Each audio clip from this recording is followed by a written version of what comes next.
You have just joined to the third episode of Heart to My podcast with me, Emcee Business. Now, the thing is that what you're going to obtain from this special episode is that you are going to learn things about the eventainment business.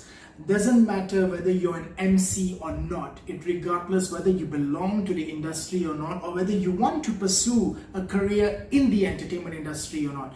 Because my guest is going to give you value, going to give you insight to your business, to your brand, regardless whether you're from the event industry or not.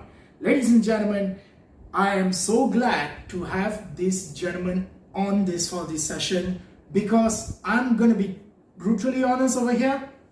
If I didn't meet this guy, I probably would not be doing this podcast. Ladies and gentlemen, I would like to welcome MC Jason over here. How are you, brother? Hey, and by the way, just so you guys know, he comes all the way from Sabah, by the way. All the way from Sabah, from KK. He's right here for some projects. Yeah, that's right. Well, he's going to do that. Okay, so Jason, now I was talking about branding and MC. But before we get to that, could you please give insight to my audience, or those who are watching, how long you've been MC? Okay, guys, so I've been hosting for events 3.5 years. All right. Yeah. 3.5 years. Yeah. Okay, but the thing is that you started from a small place, not a small place, but you started in Sabah. This is a small place. I wouldn't know. It will drown over half of Semenanjung anytime. Okay, but the thing is that you might be from Sabah, but a lot of your events are actually right here in KL, in the city. How did that happen?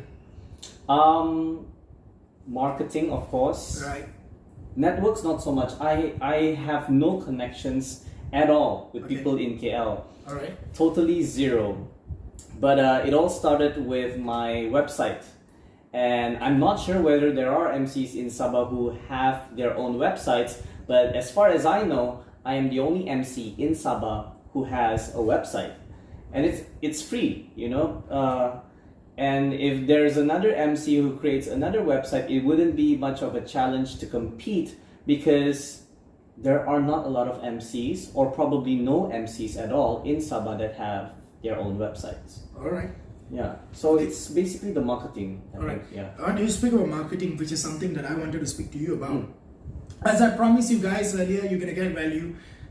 To me, you're the only guy that I know that does or emphasizes a lot about marketing on MC. Branding, as you like to call that. In your perspective, what is branding for MC? Okay, it's more towards personal branding, your own personal self. All right. And branding, first of all, as Seth Godin says it, branding is not a logo. Okay. Yeah, I'm not sure if you've heard this before. Yeah. Branding is not a logo. So it's not a name. Is it from the future? Yeah, it's from I think it's from Seth Godin himself. Alright, so for those of you who can watch the future, it's a YouTube channel. They talk about marketing and all that. Yeah. So as you mentioned earlier, it's not just a logo. It's not just a logo. Yep. It's a whole my definition towards it. It's actually a whole compilation of what you've been doing, who you are, and what you want to achieve. And then there's the customer's perspective towards you, the perception, or Seth Godin would say, an expectation, right, that a customer would have towards you. All right. Your personal brand. So that's branding. Right. When you talk about personal expectations, now in your case, what do you think are people's or your clients' expectations from you for your brand? Now that's very difficult, because when we talk about expectations, when we talk about perceptions and perspective, every client, every customer has a different mindset, has a different perspective, has a different expectation towards you. Okay. So if you would ask me, what's my brand, I'd say like level or something like that, the answer would be, I don't know. You don't know. It's up to the client to decide. All right. Yeah. Okay, you several weeks ago you actually went on live on social media, and there was some discussion involving about I can't remember the gentleman's name. MC Jeremiah from Sydney, Australia. So you guys were actually talking about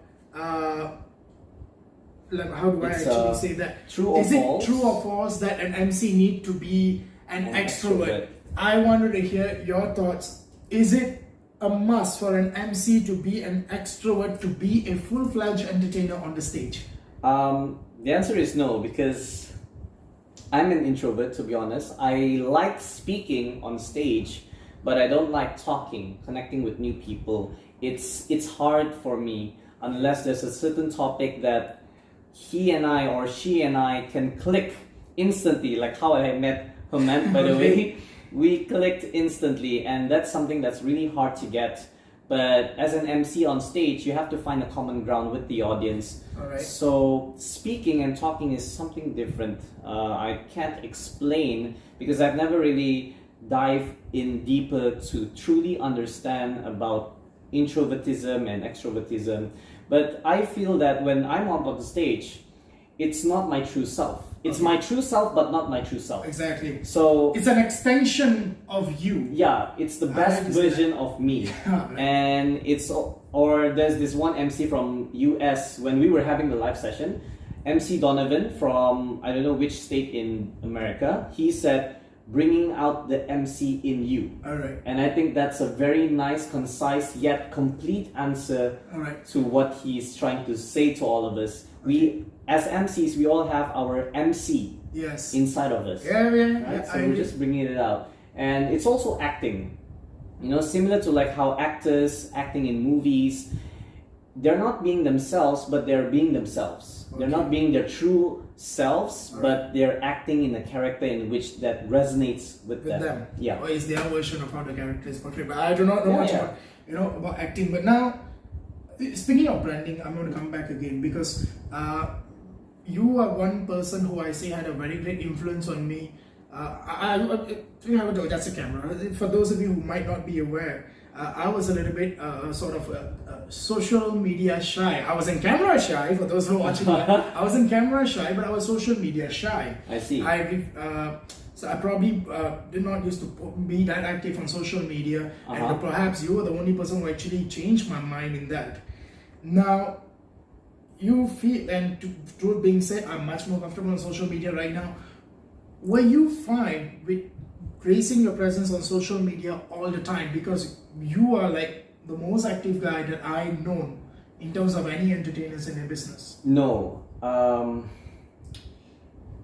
Let me just be honest. I don't think a lot of people know this, but I don't like to be active on social media. But you made me to be active on social media. But then people see how active I am. Yeah. Now here's the thing, guys. For those of you who are watching as well, I don't like to be active on social media, but I understand the responsibility of being active. Correct. I understand that being trying to shine in a digital world where content is outrageously limitless, you have to shine. Let's say, for example, I believe Seth Godin made this analogy where if you go shopping and there's this one shelf, it's all the same products. You have to be that one product that stands out so that in first glance, first impression, people will see that product first and have a look at that. Alright. Yeah. So it's a responsibility to be active so that people notice you. Now, this is going to be a difficult one. Yeah. Now, I understand that it's not fair to actually ask this, but which is actually that you prioritize, or you advise any MCs to actually prioritize? Branding yourself, or focus on your skills on the stage, or your social media presence? Which is your number one pick?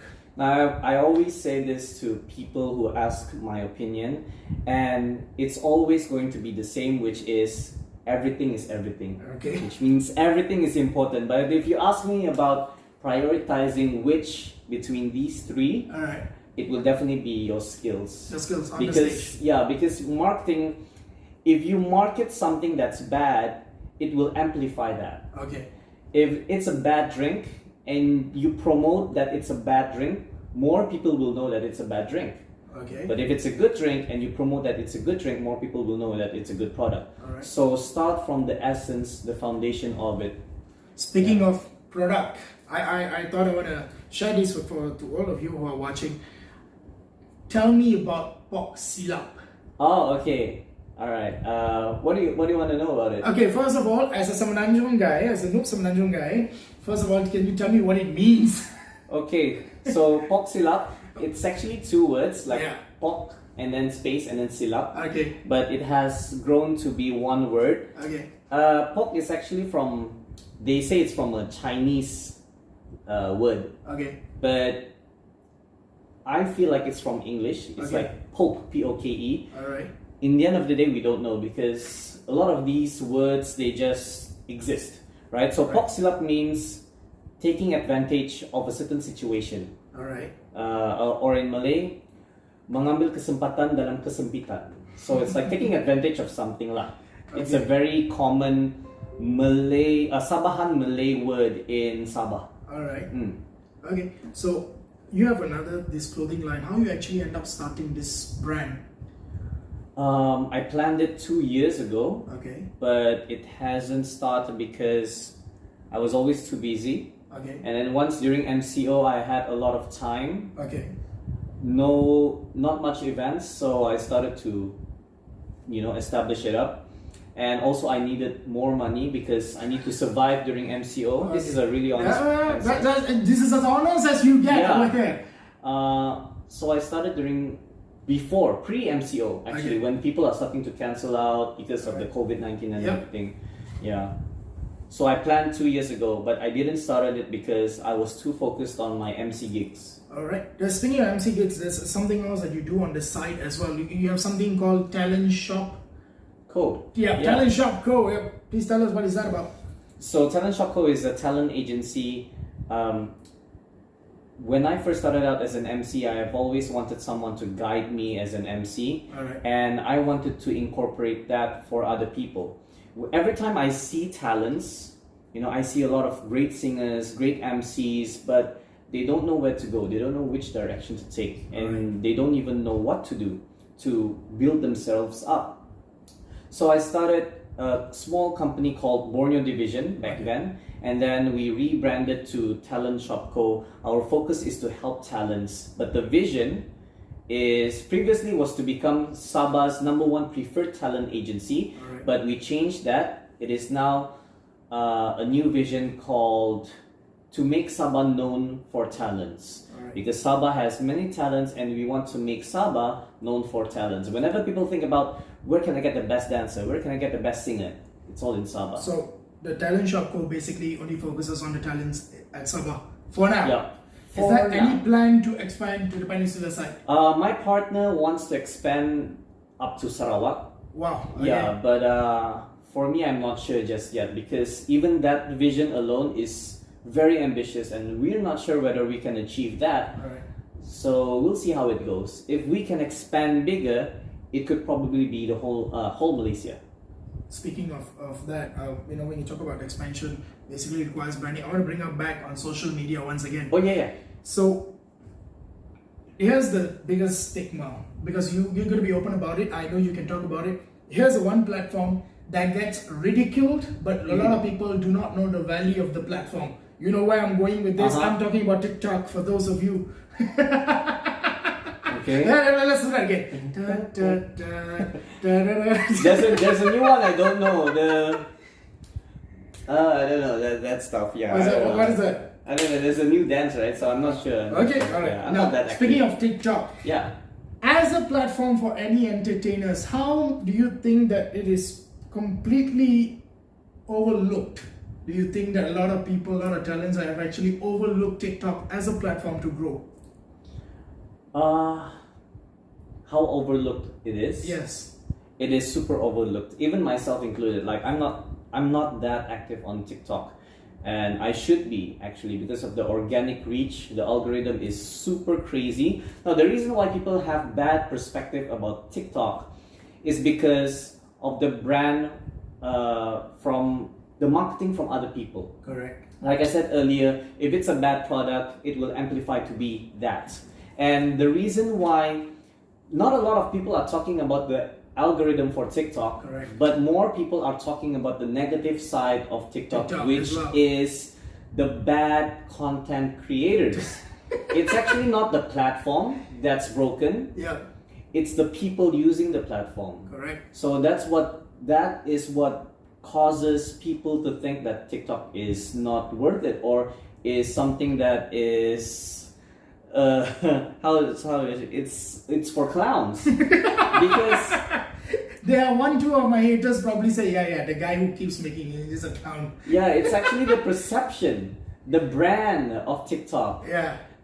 Because it's not TikTok's work, but it's the keyboard warriors saying, people are spreading the negativity. Yeah. As long as they see like funny kids doing funny stuff, doing stupid things, they share that instead of the good stuff. I agree. You know, so that's why. All right. After TikTok, when you look at any other platform, in today's world, do you feel it's essential for any MCs or entertainers in particular, the importance of a YouTube channel? Because it seems like everyone suddenly during the MCO want to get on the bandwagon. Okay. Yeah, your thoughts on that? Yeah, 100%. I believe everyone who wants to do branding should definitely start YouTube. All right. Yeah. Okay. Now, to any newcomers, or before I get into newcomers, your thoughts about that current situation with the MCO. Now, I've spoke to my first guest when I started the first episode of the podcast. I had 2 great MCs who I asked their opinion about how MCO is going to be affecting the MCs on the stage. Now, they gave their point of view. Now, I would like to hear yours. Do you feel the way, despite the fact MCO has been lifted, things have been easing up, do you feel the way an MC conducting an event or shows in any place is going to change? How do you mean? Sorry, can you Okay, for example, let's say if you call some people to the stage, you probably want to get them, to do some sort of dance off, any of those kind of shenanigans. Some people might not be that comfortable going, proximately close to another person. Do you feel that will affect MC's activities they want to conduct on stage in that perspective? It depends. All right. It depends on the audience, but in my opinion, I don't think it will affect, because people don't really care much about what's going on right now. People don't really care, guys. I mean, come on, you guys are wearing masks, putting on hand sanitizers, not because you're scared of the virus, it's because you just want to comply to SOPs. Let's just be honest, guys. And why is that a bad thing? It's a bad thing because it's a bad habit. But you mentioned earlier on off camera that there are some cases where you can be the most careful person, but still get the virus. And you can be the person who doesn't give a damn at all, touches everyone, but still not get the virus, right? But by the end of the day, we just want to give out a message to all those who are viewing, including those who are viewing over here, is that, please follow and comply with the SOP. Of course. We want to make sure that all of us come back to, revive the event industry. We 100%. Are the one that's actually a dying breed, by the way, the one affected the most. Anyway, coming back into this, the new MCs, the new players in town. What would you actually tell them if somebody was about to start MCing this year? Right now, during the MCO, they had a limelight, suddenly a bulb just lit up in them. I want to become an MC. What would you tell them? What's the first thing they're supposed to do? Just go for it. Just MC for free. Yeah, because at this current situation, it's really hard to get jobs unless you get a holy grail client, which is almost impossible, because usually for these clients that have the budget to pay more, they would want a good MC. So I would recommend for the new MCs to just host for events for free. Alright. So now if there are some who might be saying, I fully get you, but let's say if somebody actually might have asked you, why should I be doing it for free? I'm working hard for this. Why I'm not supposed to get paid at all? Okay, if they ask that question, go ahead, ask for a payment. Ask for a payment, guys. Nobody's forcing you to do things for free. Now, I'm going to give a few situations why you should. Okay, so few situations. If I were to MC an event for free, it would be an event that I really love or I really want to get into. Okay? And second thing, if you really want to MC for free, it would be to build up your profile. Okay, to build up your profile. And thirdly, if you want to MC for free, it would be to gain experience, knowing that you would mess up, and it's okay to mess up because in the end of the day, you're doing it for free. Now, speaking of messed up, for those of you in case if you're afraid, I thought you forgot there's another thing that you actually do for new MCs as well. Jason got too many businesses, so he tends to forget. So let me help him over here. Oh, what's up? What's up? In case any one of y'all want to get your profile done up. Okay. If any one of y'all want to get your profile done, if you're someone new in the business, want to break in, you want to get your profile done up, look nice and steady for you to promote a client, you can contact Jason. I will be sure tagging him in any one of the videos, or you can check out on Instagram as well. So now, before we sign off over here, Jason, I want to thank you so much. Yeah. And I hope I'll get you for another session over here again, because there's so much more I want to talk about in terms of branding, marketing, because you are the only one that I know who talks about that. For me, to you, thank you. If I didn't meet you, probably I would not be doing this podcast. Ladies and gentlemen, please follow MC Jason. I'll sure be tagging him on my Instagram and on my YouTube as well. Thank you so much. Hey, thank you. This is Heart to Mic Podcast with Emcee Business signing off. Bye bye.